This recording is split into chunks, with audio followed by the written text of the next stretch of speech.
Welcome to the Big Biz Show. Taking care of business. You want fast-talking, hard-hitting discussions on business and finance? Maybe with a barroom slant and some really salty peanuts? We're not counting calories. We're counting cash. Before we get to the man with the financial plan, meet the money team. Costa, Mary, and Greg. Now Captain Finance himself, Sully. And wherever you may be watching, wherever you may be listening, we welcome you to the Loft 100 Studios and the Big Biz Show. Always appreciate you being along for the ride. Sully getting a well-deserved day off. Of course, it is Halloween, which means he is already trick-or-treating in his elephant costume. I'm Costa. There's Mary Godwin, of course, our executive producer. And let's say good morning to the DTT. Give us something, boys. Hello.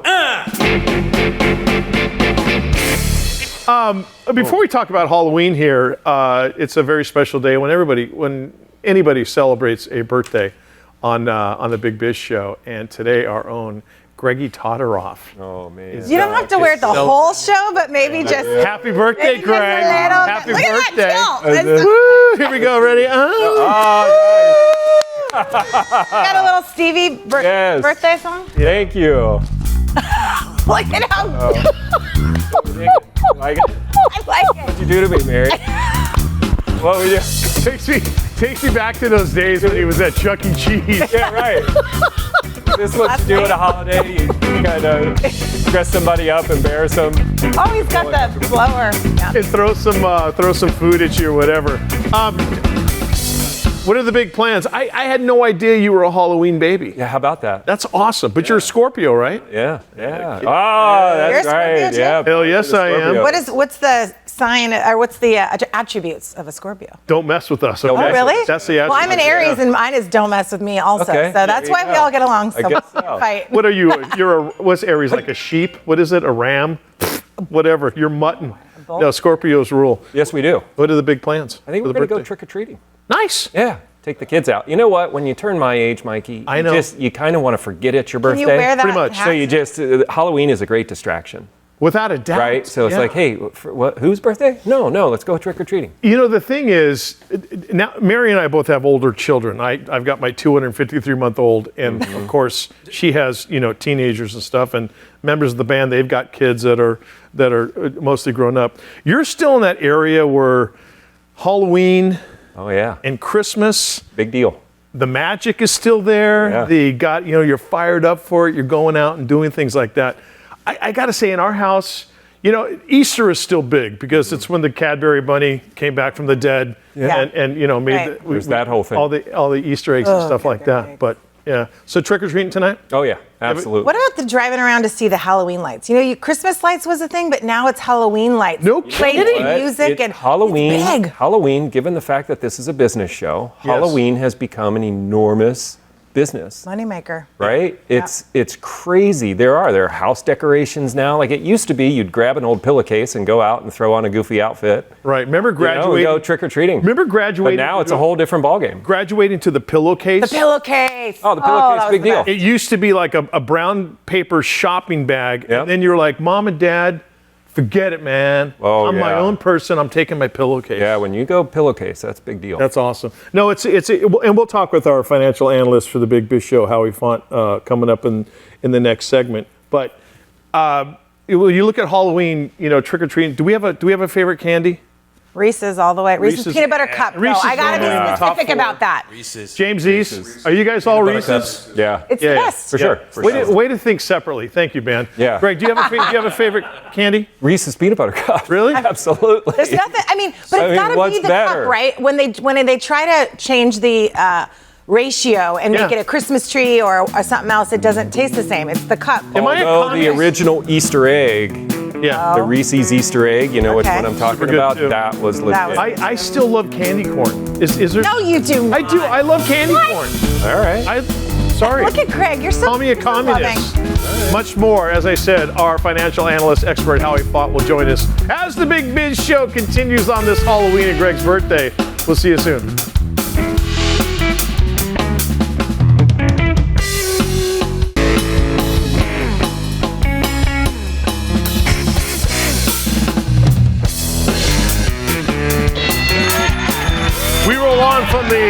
100 Studios in beautiful, sunny Southern California on this Halloween 2024, also known as Greg Todorov's birthday. Our executive producer, as always, to everybody out there wherever you're watching, wherever you're listening, we appreciate you being along for the ride. Costa standing in for Sully today, of course, Mary Bert Godwin, and the birthday boy. Aside from Halloween, any big plans for the weekend, or just, again, you don't want to remember the birthday, so you're just like, just like a normal day? Exactly. Okay. Yeah. When does that happen, the forgetting of the birthday? Like, when you become a parent, 30 years old? Like, what's the age? Okay. Yeah. I think that's what it is. Yeah, for me, it was gray chest hair. Oh. I'm like, okay, it's gray chest hair. See, I like to celebrate. That's a good one. This crew knows. I'm like, it's March 1st, and I celebrate gray nose the whole... hair, gray ear hair, other areas, gray. Oh. Thanks, Mikey. That's what it is. Yeah. Good stuff. Visual. Good stuff. All right, joining us as he always does, he is our financial expert. He is our financial analyst. He is the man who kind of tells us how things are going on with no gray hair. The finance world. Yeah, zero gray hair because he's like 10 years old. Of course, Howie Font with this here on the Big Biz Show. How you doing, buddy? What are the big plans for Halloween tonight in the Big Apple? Oh, it's a big evening here. There's all sorts of ghouls and goblins and ghosts, and also people wearing costumes. Yeah. So will you just go out and hope you get stabbed or mugged, or how does that normally work in New York City? It does. You see somebody with a bloody knife or a machete or something, you're like, costume? No? It's not quite that bad, but Halloween's a fun night in the city. Awesome. Greg, Greg was just talking about this, the business that Halloween has become. And I think he said it perfectly. It used to be just grab your pillowcase and paint your face up and go out and grab candy. But America, and maybe the world in general, has really grasped this Halloween phenomenon. Do Halloween retailers make a lot of money this time of the year? Oh, yeah, and it's only increasing. I mean, one of the things I have been and want to keep discussing is how, yes, there is inflation. The cost of inputs to businesses go up, so they need to raise prices to consumers. But there's also that, maybe if we're raising prices, maybe we give a little more margin to ourselves kind of thing. And that's happening in a lot of business, including candy. I think we're going to spend almost 10% more than we did last year on Halloween in general. Wow. Lord. And then you talk about like the props, the styrofoam headstones, the house decor. Mary brought up a good point. She said, you used to take pile the kids in the car and go drive around and look at Christmas decorations at Christmas time. But now it's, you do the same damn thing for Halloween. And not Christmas. Halloween costumes are more and more intricate, even at my age and all that, in the city at least. There are several prominent, large, in Manhattan Halloween costume shops that stay open year-round and only make money in these 2 weeks for parties and things like that. And they make enough to keep themselves in business the whole rest of the year. It's pretty insane. Are you dressing up tonight? I forgot to ask you. Are you going to a party or something? Yeah, I will not divulge on air, but yeah, I have a costume. Okay. I love how cautious you are. Attaboy. Howie Font is our Big Biz Show market analyst. Howie, what the heck's going on with McDonald's? This is a story that's very near and dear to my heart and my stomach, as you can tell.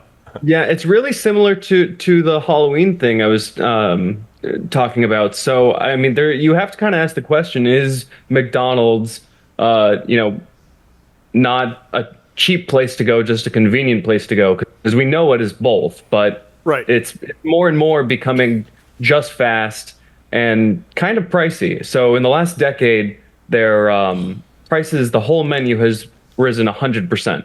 It's gotten worse for some products very recently. Mm-hmm. There's a lot of news about how expensive Big Macs can be. People paying, I think the highest I've seen is $16 for certain Big Macs in certain places, which is crazy. I mean, I don't know. Go to a restaurant or not a McDonald's restaurant. Or make a burger at home. Yeah. Yes, exactly.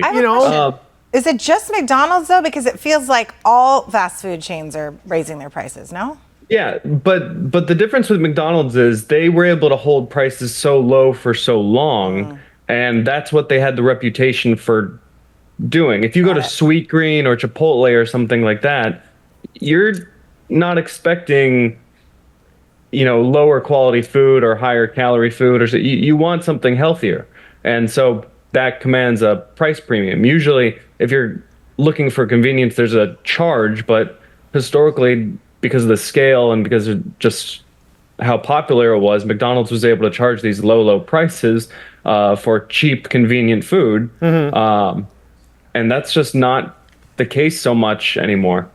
My son and I were coming back from a camping trip this last Sunday, and one of us in the car may have been severely hungover and asked, "Hey, Dad, can we go to McDonald's?" And I said, "Yeah, of course." So we drove through McDonald's. We both had 2 breakfast sandwiches, I think a couple of hash browns, and 2 large coffees. $58. Wow. For just that.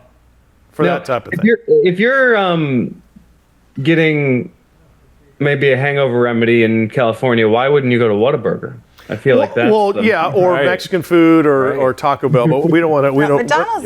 We're not going to digress. But so Howie, do you think this has something to do with raising minimum wage to where the state did? What was that, a month ago? I think it was back in spring. That has to be part of it, right? By definition, McDonald's is not going to eat the cost, especially. I didn't mention this at the top, but they came out with their earnings yesterday, and they exceeded by 100% Wall Street's estimate for the decline in sales year on year, store for store. So it's not a good sign. You have less people coming because prices are higher. You increase wage cost, people's salaries, and that's good for those employees. But it's going to cause a lot fewer customers to come. It's going to cause a lot fewer employees to be employed in the long run. We're seeing the effects of it now. Howie, when we talk with you again, it's going to be election day 2024. What do you think is going to happen? There's a lot of people that are saying, "Oh, the world's going to end." Chicken Little running around with their head cut off. Other people could care less. Normally, what happens in terms of an election when you talk about the markets and things like that? Do people take a little step back and then just go, "All right, the world didn't end. I'm back into it"?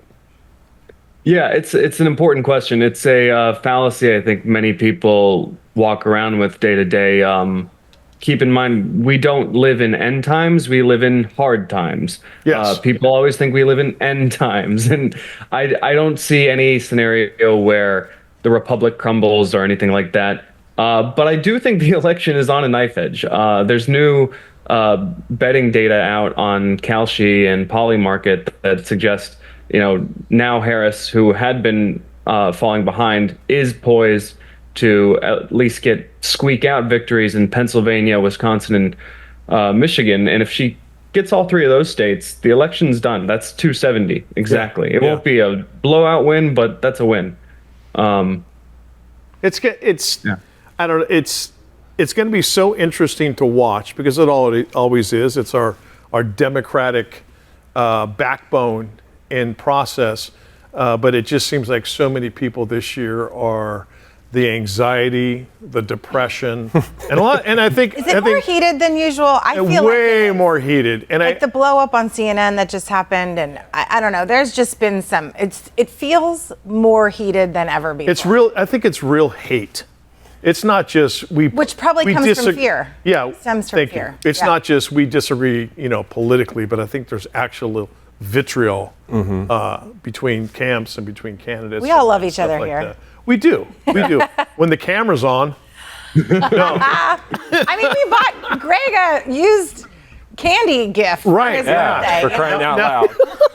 I think both candidates should be forced to wear Greg's hat, and then I agree. Just kind of liven things up a little bit. That's a great point, Howie. I agree. Howie, is there normally like an immediate indicator though, as far as the market is concerned, right after an election, let's say Wednesday morning, what the stock market will do or will be business as usual? Yeah, no, it's not. It's definitely not business as usual. I think a lot of people have priced in the Trump victory. in the market currently, but there's a lot of money on the sides. I was speaking to a VC investor yesterday, and he just said no one wants to put money into this market when in a couple of days we're going to know a lot more about the future of the economy. I don't think the economy goes crazy long term one way or the other, just on one party being elected or the other. But I do think if there's a Trump victory, that'll be a sign of a clear set of policies that's strong enough that we'll see a big blowout. The money that's on the side will now expect there to be tax cuts and things like that, which will then force them to put money in the market, and that putting money in the market will see a big Trump bump in the economy. Howie, always appreciate it. Stay safe there tonight. Halloween in New York City, and we will talk to you next time. All right, that is our market analyst, Howie Font. He's always with us here on the Big Biz Show. Much more of this show after this. Loft 100 Studios, the Big Biz Show, and our affiliates and our hosts are not registered investment advisors or broker-dealers.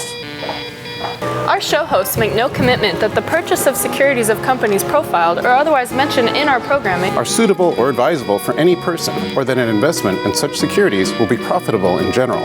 Given the nature of the company's profile and the lack of an active trading market for the securities, investing is highly speculative and carries a certain high degree of risk. We profile selected publicly traded and privately held companies on our program. Most of these companies that we profile have provided compensation to Loft 100 Studios and its hosts for the profile coverage. From time to time, we sell shares of the companies profiled in the open market that we receive as compensation for coverage of client companies. But never sell stocks if we are speaking about interviewing or covering a public company who has paid compensation. Specific questions on compensation can be obtained by contacting producer@salientgroup.com. Listeners should verify all claims and do their own due diligence before investing in any securities mentioned on this program. Investing in securities is speculative and carries a high degree of risk. We encourage our investors to invest carefully and read the investor information available at the websites on the Securities and Exchange Commission at sec.gov and or the Financial Industry Regulatory Authority, FINRA, at www.finra.org.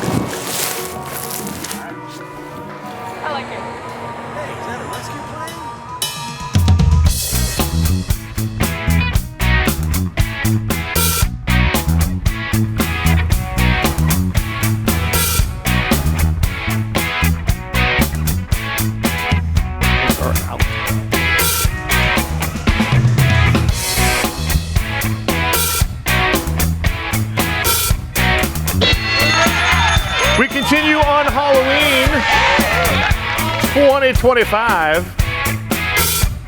Costa sitting in for Sully. 2025. Did I say 2025? What? I'm like, wait, I'm what? sorry. I'm so scrambled. Costa in for Sully. Of course, Marybird Godwin at the desk. Greg Todoroff was here literally for a second, and then I closed my eyes and he was gone. He just Shenanigans on Halloween. Birthday boy bounced. Yeah, so this is officially another edition of Nunya, as in Nunya Business. That's what we like to call our show. That's what we call the two-man show for the Big Biz Show. We're in the Loft 100 Studios, wherever you're watching or listening on this Halloween 2024. We hope you're having a fun one so far, and a safe one as you take all the little kids out there trick-or-treating. So just a bowl of candy out in front of your house. And probably my girls will go out to parties. Okay. They're teens now, so yeah. their thing. All right. And I'm going to sit home. I'm watching Slow Horses right now, binging that on Apple TV, so I'll probably do some TV watching. Yeah, and I have to say, Halloween should always be the last Saturday of October. Joining us right now, he is the CEO of Evaxion. Their ticker symbol is EVAX, doing great things in the immunology world, and we always look forward to talking with their CEO, Christian Kanstrup, who joins us once again here on the Big Biz Show. Christian, how are you? Do you guys celebrate Halloween like the heathens in America do? Yes, we do, definitely. And it's 7 o'clock in the evening now, so I'm pretty sure that the streets are filled with kids haunting candies. But I also have teenage sons, so they are probably out partying instead. But it has definitely become a big thing in Denmark as well. I love it. I love it. Christian, because our audience changes and grows all the time, let's do some back work here on Evaxion and the clinical stage tech bio company that it is, and what you're doing with AI in the immunology platform, and kind of explain to people, our new viewers and listeners, exactly the great things that you're doing with this company. Be happy to. I mean, Evaxion is actually one of the very few AI-first companies. We were founded back in 2008 as an AI company, and think about that. 2008, that's long before people were talking about AI, and you say the two co-founders, they were definitely a little bit ahead of themselves in wanting to use computational methods to develop novel medicines. And since then, we have been developing a very unique platform, which we call AI immunology, which in principle does two things. It allows us to develop personalized and precision cancer vaccines, and it also allows us to discover and develop novel vaccines for infectious diseases where you so far haven't been able to discover vaccine candidates. So a unique platform which allows for addressing serious unmet medical needs, either in the form of a cancer vaccine designed for the individual patient or within infectious diseases, for being able to develop vaccines against infectious diseases where no vaccine exists today. So a truly unique platform which has been developed and matured over the past many years, and now I would say at the forefront of using AI for discovering and developing novel medicines. Wow, Christian, I always love speaking with you. Welcome back. And, I want to talk about EVX-01, which is that specific to metastatic melanoma, correct? And it's personalized vaccine? Yeah, it's in metastatic melanoma now, but in principle, it could be used in any solid tumor. Wow. But the special thing about EVX-01 is it's a personalized vaccine candidate, meaning that it's designed for the individual patient. And imagine you get cancer. Would you like a drug which has been designed to work on average across all people, or would you like a therapy which is designed specifically to be effective for you? And that is exactly what we're doing with EVX-01. Christian Kanstrup, the CEO of Evaxion, their ticker symbol is EVAX. The website to go to is Evaxion, EVAXIO1-biotech.com. Christian, give us an idea of what is going on, as much as you can divulge, as far as the relationship with Merck. Yeah, we just in September signed an expanded vaccine development collaboration with Merck. We have been collaborating with Merck since September 23 in terms of developing a novel infectious disease vaccine candidate. But in September, we significantly expanded that in a broad collaboration where they also took on one of our existing pipeline candidate. We got a $3.2 million payment here in October. We can get up to $10 million next year. And in total, we can get up to almost $600 million per product in that agreement. And here we are talking about two infectious diseases where no vaccines exist today. And here we are collaborating with the world leader in vaccine development and commercialization. Of course, truly excited about bringing two unique vaccine candidates to the market together with Merck. It's always amazing stuff, and it's always great to catch up with you. You're one of our favorite guests, Christian Kanstrup, CEO of Evaxion. EVAX is their ticker symbol. The website, evaxion-biotech.com. Christian, can't wait to talk to you again. All right, we roll on after this. Lots more to get to. Well, when you talk about what AI is doing just for his company alone, the personalization of vaccines blows my mind. It's amazing. The good AI. Yeah, More the big biz after this.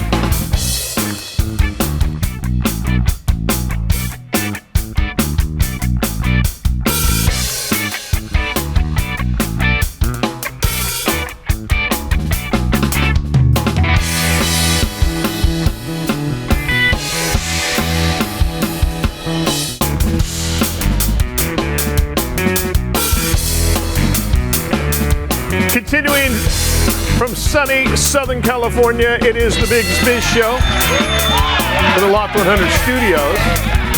It's Halloween. Be careful out there. Costa, Maribor Godwin, and our executive producer, birthday boy, Greg Todorov, with you. Sully, as I mentioned before, already out trick-or-treating. Yep. And there's already reports in his neighborhood. Jump on it. Yeah. With his, police calls are coming in for this big, weird-looking kid who's an elephant costume. Did we decide? Yeah. I think I'm just going to stick a chocolate chip in my belly button and go as a cookie. Oh, hey now. Costume of the year. Watch out. Good idea.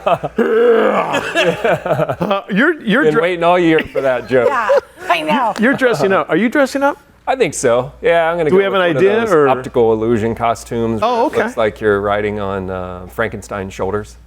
So the bottom inflates kind of, and then you buy it. DIY kind of guy? No.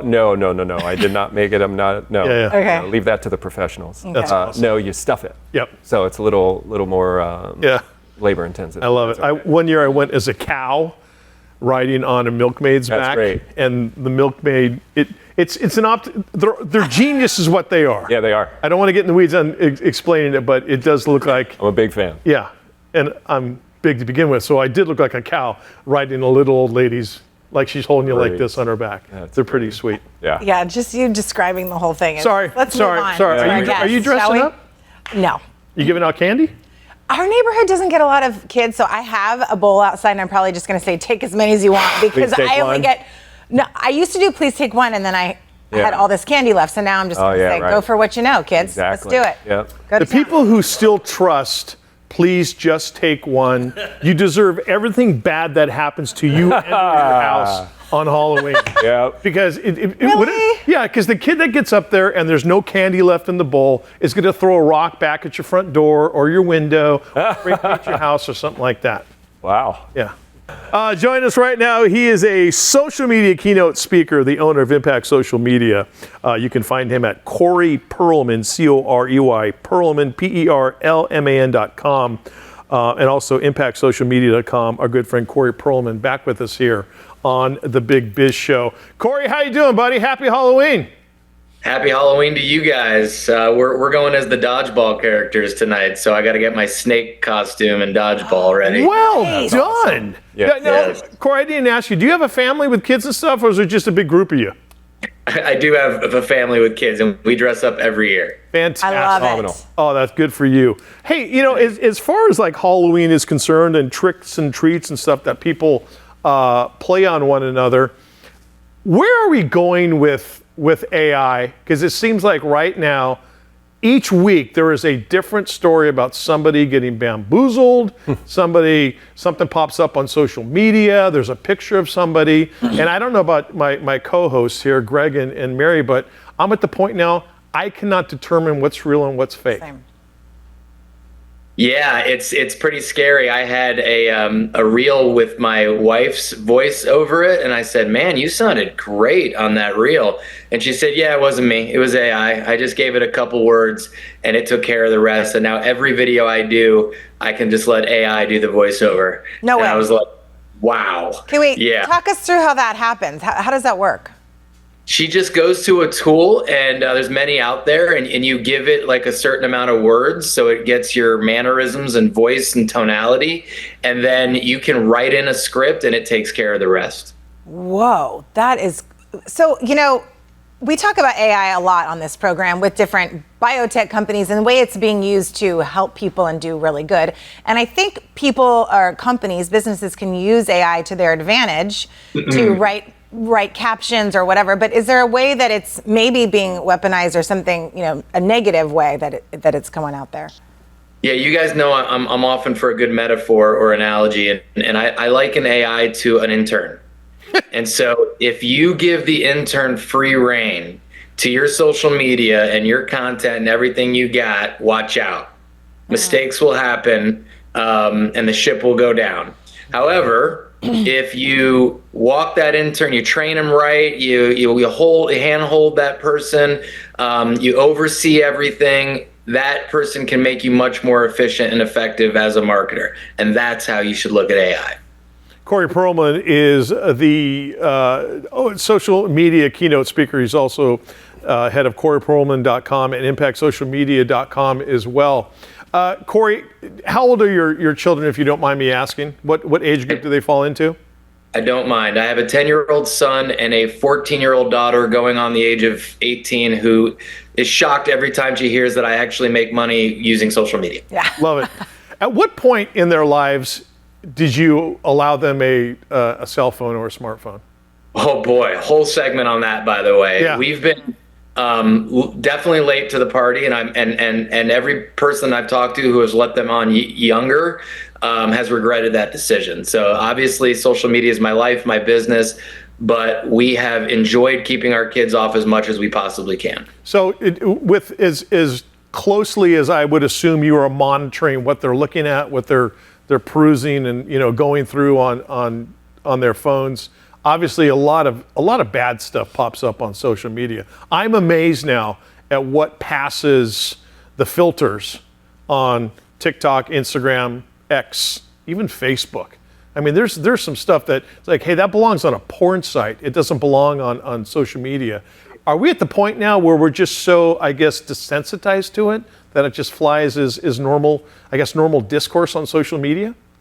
I sure hope not. I think we need to protect our children and ourselves from that. And let me just say something real quick to you about that. Yes, you're absolutely right. Those type of things. But the other thing, and this goes back to your initial point about the fake and the AI and the generated content. Our daughters are looking at pictures of women who are not real. Yeah. Yes. And they're getting a false, not sense of security, opposite of whatever that is, insecurity. Right.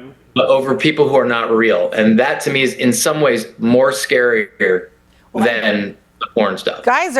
Men are getting, or boys are getting an idea of women that aren't real. Also, I mean, it goes both ways because it's true. All of it is very scary. But let me ask you, do you think that the younger generation I'm sure your daughter thinks she knows more about social media than you do, because I have daughters that tell me that as well. But they do know it in a different way because it's been ingrained in them, it's what they know, and they don't know a different world. So do you think that this younger generation will have a better way to determine what's AI and what's fake and what's real? Or is it's all just confusing to all of us? I'm always optimistic that the human brain will always outmatch the automated, artificial brain. And so I do think that we will overcome whatever crazy technologies come out as we have up to this point. And yes, you're absolutely right. My daughter is more savvy. I think what we have to work on with our children is helping them with interpersonal skills, eye-to-eye contact, shaking hands, talking to people, as opposed to their devices. That's what we need to work on for our children. Amen. Corey Perlman, the owner of Impact Social Media Inc. He's a social media keynote speaker. Find him at CoreyPerlman.com and ImpactSocialMedia.com. Corey, I see these tech giants always up in front of Congress being grilled by both sides of the aisle. Hey, did you do this? Did you do that? You're going to pay a fine, et cetera, et cetera. But it doesn't seem to, affect them one little bit because they have the deep pockets they do. And it seems that change really never happens. Is it all for show, or are we getting to the point where Big Brother, i.e. the government, is going to have to step in and say, all right, you guys aren't going to control it, we'll control it for you? That's a tough question. I think it'll have a lot to do with about a week's time frame in terms of who's elected in office. But I think that, for your listeners, I think it's, as you guys have said all along, we can only control our households.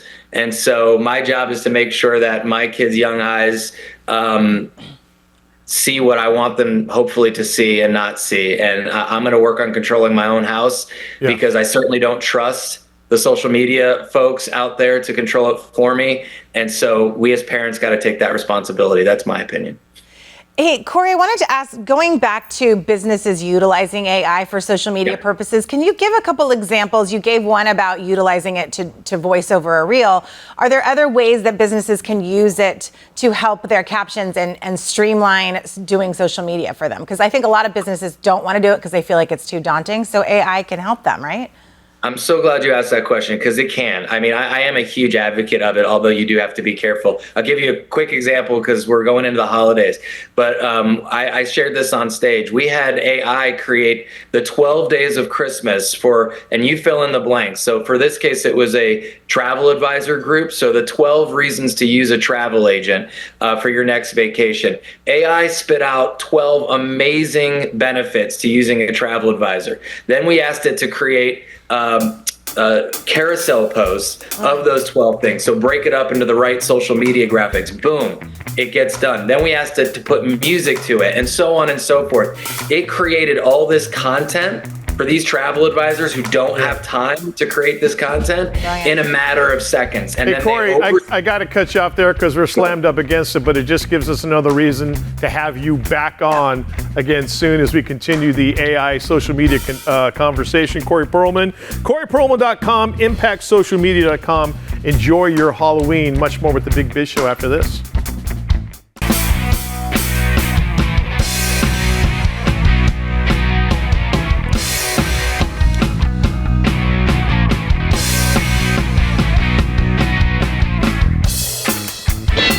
Wherever you are watching, wherever you are listening, we always appreciate you being along for this crazy ride, which we call the Big Biz Show.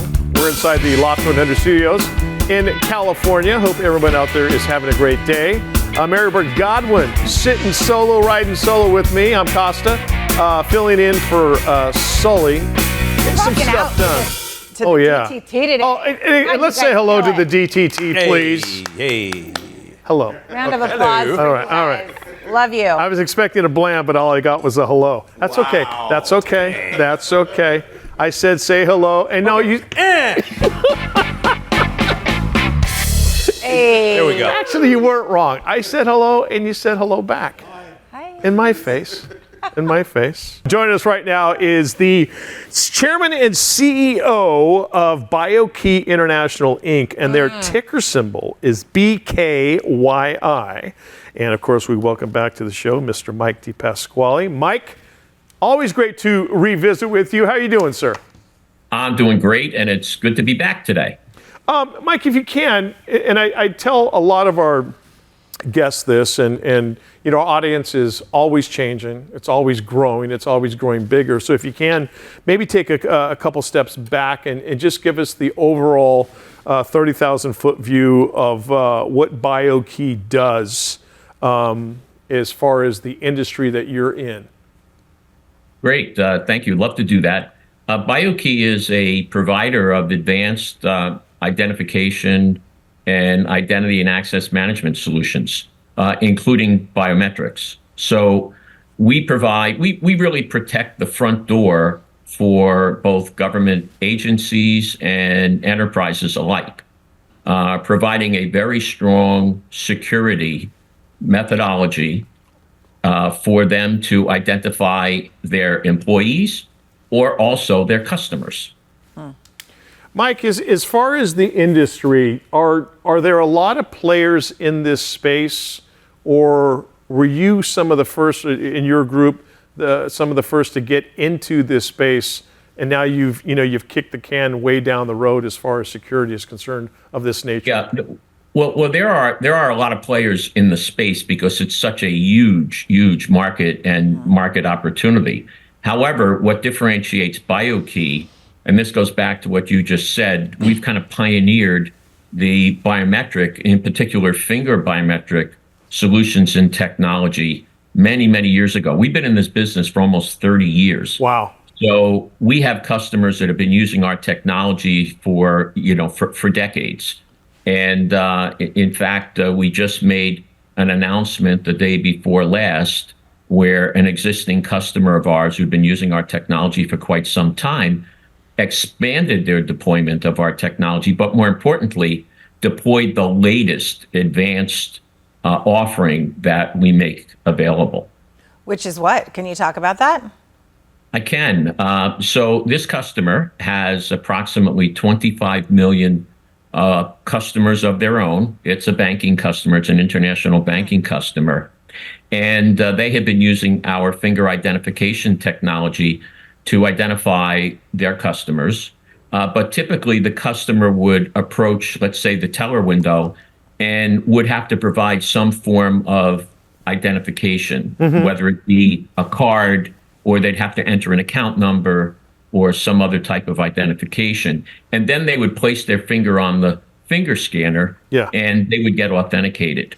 Now they're moving to the next generation of that technology where that customer is going to basically approach the teller window, put their finger down on the finger scanner, and we're going to tell them who they are. So they're not going to have any other form of identification, a card, a token, a key, to bring to the bank with them. Basically, they can come and present with their finger. And why is this important? Well, number one, it certainly makes the user experience very, very streamlined and comfortable. More importantly, for the bank, it's a very, very efficient way to increase the customer service by eliminating the wait time. Right. And wait time equates to dollars saved and customers served. So this is a win-win for both Bio-Key, the customer, and the bank itself. Will the customer also have to show their driver's license or a passport or some sort of form of identification, or is the fingerprint the only form? Yeah, the fingerprint will be their sole access point to their accounts and any other transactions. And that's because we're talking about accuracy levels now in the 99.9% range with the technology that we provide and we have been building and maturing for many, many years. Mike, is that like, there no two zebras have the same stripe pattern? As far as our fingerprint, our little fingerprint, you can't duplicate that? Everyone's is unique to their own person? Yeah, correct. Even identical twins do not have the same fingerprint. Wow. So I want to talk about something that could be related or not. It's the term passkey, and I see that frequently, and I know that's a service you provide. So is it an actual key that somebody holds, or is it digital key, or could you explain that concept to me? Yeah, well, it's actually both. So it can be what we call a soft key, which could be resident on your phone. So it could be a piece of software that's on your device, on your iPhone or your Android phone, or it can be an actual token, a physical device that you plug into a USB port. So it can be either or. But passkeys are really important because they're being widely adopted by the large technology providers, like, for example, Microsoft and Google, Oracle. All the large software and technology providers are basically requiring and mandating multi-factor authentication. And so the passkey is, as I explained, I think a couple of times I've been on the show, the passkey is an authentication methodology based on private key interchange. So it's something that's public. One side of the key is public. The other side is something that you have, as I said, that piece of software on your device or that physical key. And what we are providing is a biometric connection to that passkey. So, for example, where you can't use a phone on the manufacturing floor, in a call center, in certain instances, for example, emergency situations where you can't use a device, you have to be able to identify and authenticate these people. Fundamentally, they can basically put their finger on a finger scanner, show their face, or present their palm, and they can be authenticated. Wow. He is the chairman and CEO of Bio-Key International. Their ticker symbol BKYI. Mike DePasquale with us here. You can find their website, bio-key.com. Mike, always appreciate the time. Obviously, another reason to get you back. We only have about a billion more questions. I have lots more about security like this. All right, keep it here. Much more Big Biz after this.